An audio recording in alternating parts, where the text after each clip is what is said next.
జగన్మోహన్ రెడ్డి 5 ఏళ్ల పాలనా కాలంలో చేసిన ఆర్థిక దోపిడీపై ముఖ్యమంత్రి చంద్రబాబు నాయుడు సభలో ప్రసంగించారు. అసెంబ్లీ సమావేశాల చివరి రోజు సభలో ఉత్కంఠభరితంగా సీఎం చంద్రబాబు నాయుడు ప్రసంగం కొనసాగింది. జగన్మోహన్ రెడ్డి 5 ఏళ్ల పాలనా కాలంలో చేసిన అన్యాయాలు, అక్రమాలు, మనీ లాండరింగ్ వంటి పలు అంశాలపై సీఎం చంద్రబాబు నాయుడు విజువల్స్ ద్వారా చూపించారు. ఈ మేరకు ఆయన మాట్లాడుతూ, ఇప్పటికే అసెంబ్లీలో జగన్మోహన్ రెడ్డి చేసిన ఆర్థిక విధ్వంసానికి సంబంధించి 6 శ్వేతపత్రాలు విడుదల చేశామని తెలిపారు. అసెంబ్లీ సాక్షిగా ప్రజలకు రాష్ట్ర ఆర్థిక స్థితిగతులను, గత పాలకుల యొక్క అవినీతిని తెలియజేసేందుకు శ్వేతపత్రాలు విడుదల చేసినట్లు తెలిపారు. ప్రజావేదిక కూల్చివేతతో పాలన ప్రారంభించిన జగన్మోహన్ రెడ్డి తన కొరకు విలాసవంతమైన ప్యాలెస్ లను నిర్మించుకునేందుకు రాష్ట్రాన్ని అప్పుల ఊబిలో నెట్టాడని ధ్వజమెత్తారు. అనేక శాఖల్లో అక్రమంగా నిధులు మళ్లించారని తెలిపారు. ఇప్పటికీ 9,74,566 కోట్ల రూపాయల నిధులను మళ్లించారని, ఇవి ఇంకా పెరిగే అవకాశం ఉందని చంద్రబాబు నాయుడు పేర్కొన్నారు. కూటమి ప్రభుత్వం వచ్చాక 36 మంది హత్యలు జరిగాయని జగన్మోహన్ రెడ్డి ఆరోపణలు రుజువు చేసుకోవాలని రాష్ట్ర హోంశాఖ మంత్రి వంగలపూడి అనిత కోరారు. వైసీపీ ప్రభుత్వ హయాంలో జగన్మోహన్ రెడ్డి వ్యక్తులపై, వ్యవస్థలపైన విధ్వంసం సృష్టించారని రాష్ట్ర హోం మినిస్టర్ వంగలపూడి అనిత అన్నారు. అసెంబ్లీ సమావేశాల్లో ఆమె మాట్లాడుతూ, 45 రోజుల తెలుగుదేశం పాలనా కాలంలో 36 హత్యలు జరిగాయని, ఒక చోట 31 హత్యలు జరిగాయని, మరో చోట జగన్మోహన్ రెడ్డి మాట్లాడడం విడ్డూరంగా ఉందన్నారు. 500కు పైగా దాడులు జరిగాయని, 1000కి పైగా ఆస్తులు ధ్వంసం అయ్యాయని జగన్మోహన్ రెడ్డి ఆరోపించడం సిగ్గుచేటని అన్నారు. జగన్మోహన్ రెడ్డి పాలనా కాలంలో ప్రజాస్వామ్యాన్ని తూట్లు పొడిచే విధంగా ప్రస్తుతం ఉన్న ఎమ్మెల్యేలు, మంత్రులు, ఎమ్మెల్సీలపై అనేక కేసులు పెట్టి వేధింపులకు గురి చేశారని తెలిపారు. జగన్మోహన్ రెడ్డి ఆరోపించినట్లు 31 హత్యలు ఎక్కడ జరిగాయి, ఎవరు చేశారు, జాబితాను ఇస్తే తక్షణం కేసులు నమోదు చేసి వారిపై చట్టపరమైన చర్యలు తీసుకుంటామని తెలిపారు.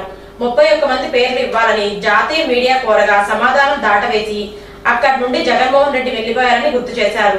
45 రోజుల వ్యవధిలో ఈ గవర్నమెంట్, ఎన్డీఏ గవర్నమెంట్ వచ్చిన తర్వాత 36 హత్యలు జరిగినాయి ఒకసారి, 31 ఒకసారి, గవర్నర్ గారికి ఇచ్చిన రిపోర్ట్లో 30 అని ఒకసారి. అంటే ఒక్కొక్క దగ్గర ఒక్కొక్క స్టేట్మెంట్లు ఇచ్చుకొని జనాల్ని కన్ఫ్యూజ్ చేస్తున్నారా, ఆయన కన్ఫ్యూజ్ అవుతున్నారా, ఆయన ఏమైనా తాపత్రయపడుతున్నారా? 36 హత్యలు జరిగినాయని నేషనల్ మీడియా అడిగిన తర్వాత ఢిల్లీలో ఉన్నప్పుడు ఆ 36కి సంబంధించిన లిస్ట్ ఇవ్వండి అని చెప్పి అక్కడ మీడియా వాళ్ళు అడిగితే ఆన్సర్ చేయకుండా పక్కకి వెళ్ళిపోయారు. ఏమేనంటే రెడ్ బుక్ చూపిస్తారు. సుమారుగా ఒక 500 పైగా దాడులు జరిగినాయి, 1000కి పైగా ఆస్తులను ధ్వంసం చేశారు అని చెప్పి ఫిగర్లతో సైతం ఇన్ని రకాలుగా ఆయన మాట్లాడిన తర్వాత నాకు అర్థమైంది ఏంటంటే, ఆయనకు ఒక్కొక్కసారి అధ్యక్ష ఆయన ఆలోచన ఎలా ఉంటుందంటే, పాత ఆయన చేసినవన్నీ ఇప్పుడు జరిగినాయి అన్న అపోహలో ఉన్నారో ఏంటో నాకైతే అర్థం కావట్లేదు అధ్యక్ష. చాలా క్లియర్ గా 36 హత్యలు అని చెప్తున్నారు కదా. గవర్నర్ గారికి మీరు 31 రాశారనుకోండి, పోనీ 31 దాని మీద మేము ఆగుతాం. ఆ 31 మంది ఎవరున్నారు, ఏ ప్లేస్ లో ఎవరు చంపారు, పోనీ ఎవరు చచ్చిపోయారో మీ నాయకులు ఒకసారి మాకు లిస్ట్ ఇవ్వండి. ఆ లిస్ట్ ఇవ్వండి, మేము దాని మీద చర్యలు తీసుకుంటామని చెప్పి స్ట్రైట్ అవే హోమ్ డిపార్ట్మెంట్ తరపున, నేను అక్కడ చంద్రబాబు నాయుడు గారు గవర్నమెంట్ తరపున మేమందరం సిద్ధంగా ఉన్నామంటే ఈ రోజుకి ఎందుకు అధ్యక్ష నేమ్స్ ఇవ్వలేకపోతున్నారు? ఎక్కడ దాడులు జరిగినాయి అని చెప్తే ఎందుకు అధ్యక్ష ఆ దాడులు జరిగిన ప్లేస్ చెప్పనండి. ఇక్కడ మేమందరం ఎమ్మెల్యేలు, ఎమ్మెల్సీలు, మంత్రులు, ఇక్కడ అందరూ కూడా మంత్రులు ఉన్నారు అధ్యక్ష, ఎమ్మెల్సీలు ఉన్నారు అధ్యక్ష. ఒక్కసారి లాస్ట్ 5 సంవత్సరాల్లో ఒక్క కేసు కూడా లేకుండా ఎమ్మెల్యేని కానీ, ఎమ్మెల్సీని కానీ, మంత్రిని కానీ చూపించమనండి అధ్యక్ష. ఈ రోజు నేను అడిగితే ఒకసారి ఎంతమంది మీద కేసులు ఉన్నాయంటే మేము చేతులెత్తాం అధ్యక్ష. విద్యార్థుల స్కూల్ యూనిఫామ్ కు సంబంధించి దాని వెనుక సైన్స్ ఉంటుందని రాష్ట్ర విద్యాశాఖ మంత్రి నారా లోకేష్ అన్నారు. ప్రభుత్వ పాఠశాలల విద్యార్థుల స్కూల్ యూనిఫామ్ విషయంలో రాజకీయ రంగులు వద్దని రాష్ట్ర విద్యాశాఖ మంత్రి నారా లోకేష్ సభలో చర్చించారు. జగన్మోహన్ రెడ్డి అధికారంలో ఉన్నప్పుడు స్కూల్ విద్యార్థుల బ్యాగ్లు, పుస్తకాలపై తన పార్టీ రంగులు వేయించుకొని ఫోటోలు ముద్రించుకున్నారని గుర్తు చేశారు.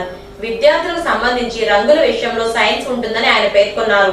విద్యార్థులకు ఇన్స్పిరేషన్ కలిగించే విధంగా రంగులు తీర్చిదిద్దాలి గాని పార్టీ రంగులు వేయకూడదని అన్నారు. ఇన్ఫాక్ట్ నేను డిపార్ట్మెంట్ అడిగాను అధ్యక్ష, అసలు స్కూల్ యూనిఫామ్ డిజైన్ ఎలా వస్తుంది, కలర్స్ ఎలా చేయాలి, దానికి డెఫినెట్లీ సైన్స్ ఉంటుంది, మీరు తెలుసుకోండి ముందర, తర్వాత కూర్చుందాం. కానీ ఇక్కడ రాజకీయాలు వద్దండి, తెలుగుదేశం పార్టీ ఉంది కనుక పసుపేద్దామని అలాంటి ఆలోచన మాకు లేనే లేదు. విద్యార్థులకి స్మార్ట్గా ఉండేదానికి ఇన్స్పైర్ చేసే విధంగా యూనిఫామ్లు కూడా చేయాలని మేము ఒక ఆలోచనలో ఉన్నాం. అది ఆల్రెడీ నేను దానిపైన డీటెయిల్డ్ గా ఒక రిపోర్ట్ కూడా అడుగుతాం జరిగింది. ఫిట్ ప్రోగా పద్ధతిలో జగన్మోహన్ రెడ్డి